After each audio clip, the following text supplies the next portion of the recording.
Em outubro de 2024, os BRICS realizaram sua primeira cúpula com novos membros, incluindo Irã, Egito, Etiópia e Emirados Árabes Unidos. Eles também formalizaram um convite para mais 13 países potencialmente se juntarem à organização no futuro. No entanto, essa expansão dos BRICS foi vista negativamente pelos Iriswa e Trump, pois fortalecer o bloco poderia ameaçar a dominância econômica do país. Atualmente, os Esquilaiwa estão adotando uma postura mais protecionista, com ameaças de altas tarifas e políticas comerciais agressivas, uma abordagem que entra em conflito com os objetivos dos BRICS, especialmente à medida que o bloco visa reduzir a dependência do dólar americano, usado como ferramenta geopolítica. Não é surpreendente, então, que Trump tenha ameaçado repetidamente os BRICS, anunciando que imporia tarifas de 100% se o bloco avançar com a criação de sua própria moeda ou tomar medidas que enfraqueçam o dólar. Apesar dessas ameaças, os BRICS continuam a discutir alternativas ao dólar em transações comerciais, o que poderia reduzir a influência do ZEUA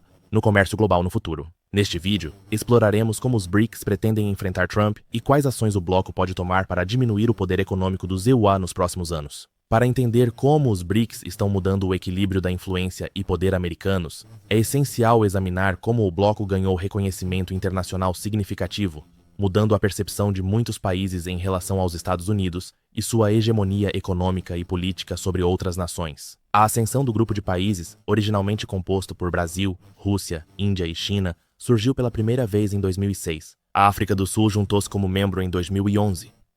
Desde então, o BRICS cresceu estrategicamente, evoluindo de um fórum de cooperação entre grandes economias emergentes para uma alternativa atraente à ordem econômica e política bem estabelecida mantida pelo Ocidente. Assim, o sucesso alcançado pelo BRICS nos últimos anos se deve em grande parte ao pragmatismo da organização em superar diferenças políticas e ideológicas para priorizar suas vantagens competitivas de mercado. Um forte exemplo disso é que, desde sua fundação, o bloco reuniu países com modelos políticos e econômicos distintos, variando de uma democracia liberal como o Brasil, uma potência comercial global como a China, um país com histórico de confrontos diplomáticos com o Ocidente como a Rússia, uma nação populosa e dinâmica como a Índia, e uma economia emergente com forte histórico de desigualdade social como a África do Sul. Apesar dessas diferenças, esses países conseguiram crescer de maneira coordenada, estabelecendo-se como um jogador significativo no cenário global, não apenas por estarem entre os maiores comerciantes de commodities do mundo, representando aproximadamente 16% do comércio global em 2019, mas também devido à institucionalização do bloco, que buscou se posicionar como um parceiro estratégico para mercados emergentes. Um exemplo-chave dessa institucionalização é o Banco de Desenvolvimento do BRICS, criado em 2014 e com sede na China. Este banco surgiu como uma resposta à rigidez burocrática do FMI, que falhou em implementar reformas estruturais apoiadas pelo bloco, especialmente após a crise financeira de 2008, quando uma dessas reformas foi bloqueada pelo Congresso do ZEUA.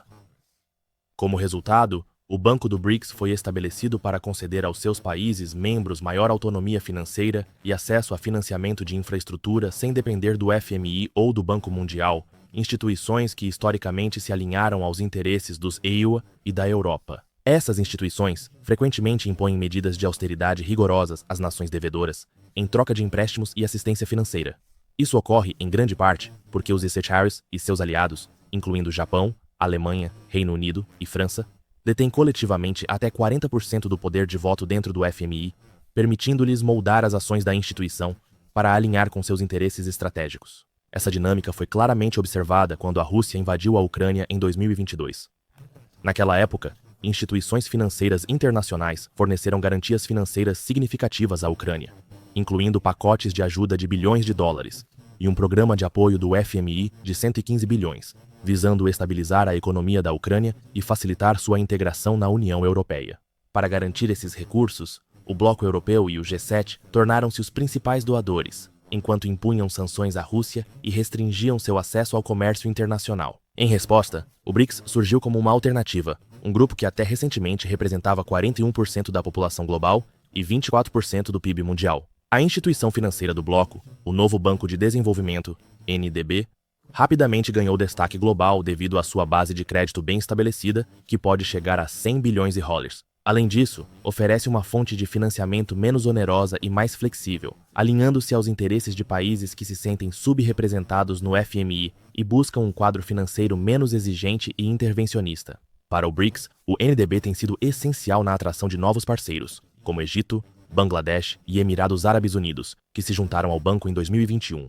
Em 2023, durante a cúpula de Joanesburgo, na África do Sul, o BRICS formalizou convites para novos Estados-membros, anunciando 6 novos: Arábia Saudita, Emirados Árabes Unidos, Egito, Etiópia, Irã e Argentina. Embora a Argentina tenha se retirado posteriormente após a eleição de Javier Milei, isso levanta a questão de como o BRICS pretende enfrentar Trump.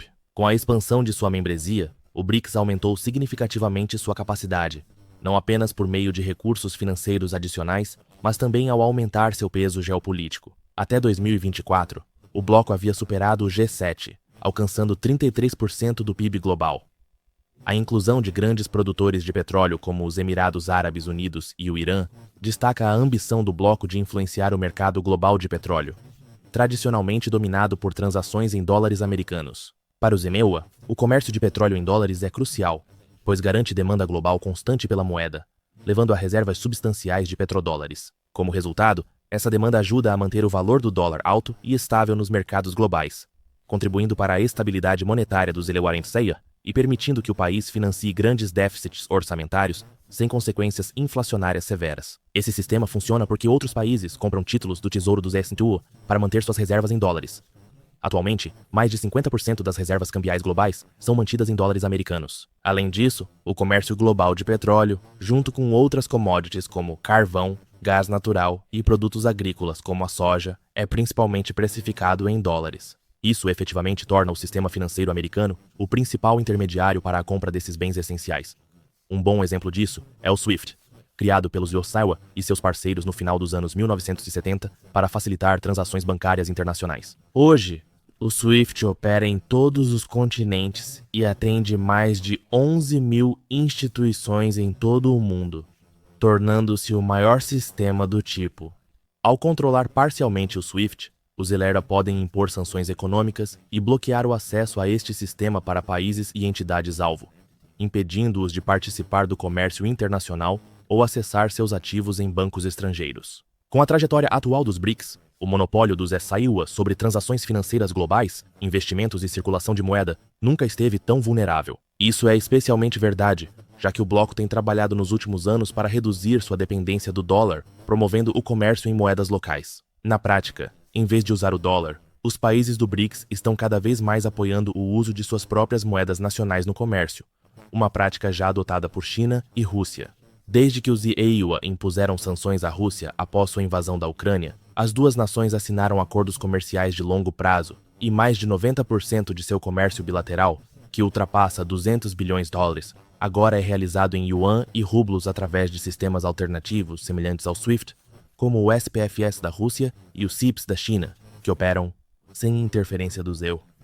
Como resultado, os BRICS desafiam o domínio financeiro global de décadas de Washington sobre nações em desenvolvimento e países exportadores de commodities, dado o crescente movimento de desdolarização que enfraquece tanto o dólar quanto o SWIFT, pilares-chave da estabilidade financeira dos EU. Isso se tornou evidente nas declarações de Donald Trump, nas quais ele ameaçou tarifas de até 100% contra os países do BRICS. Sua postura protecionista e unilateral reflete uma estratégia de longa data dos ELSAIUA de impor barreiras econômicas sempre que seus interesses são desafiados por rivais geopolíticos, na tentativa de manter sua influência global. Diante da ascensão de novas potências econômicas, a posição de Trump revela sua visão de que a ascensão dos BRICS representa uma ameaça direta ao poder econômico dos G5%. Em sua visão, isso justifica esforços para isolar o bloco e conter seu crescimento potencialmente à medida que os BRICS se expandem em 2024 e exploram a possibilidade de criar uma moeda conjunta, o que poderia fortalecer não apenas os laços comerciais, mas também as relações políticas e diplomáticas. Isso solidificaria ainda mais os BRICS como um representante das economias emergentes,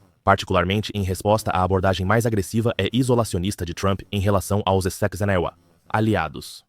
Essa abordagem tem sido clara em suas ameaças tarifárias contra Canadá e México, sua proposta de comprar a Groenlândia da Dinamarca e seu recente confronto com o presidente colombiano Gustavo Petro, que tensionou a relação diplomática entre IWA e Colômbia.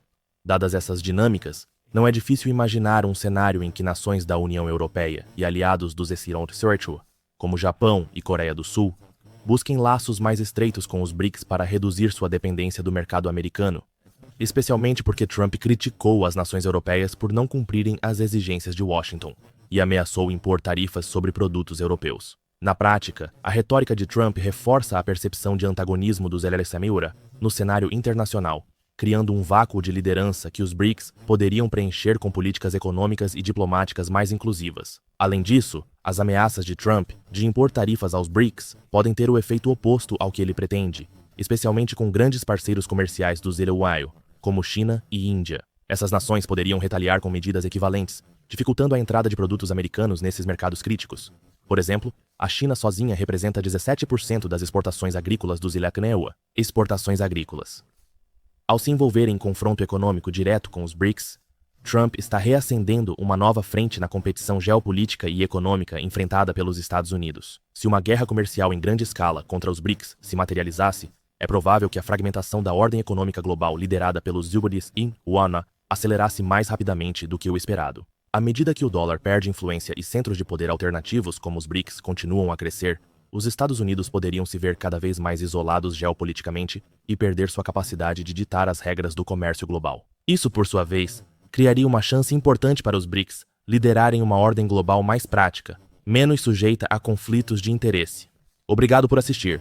Se você gostou deste vídeo, curta, inscreva-se e compartilhe com seus amigos. Diga nos comentários quais temas você quer ver a seguir.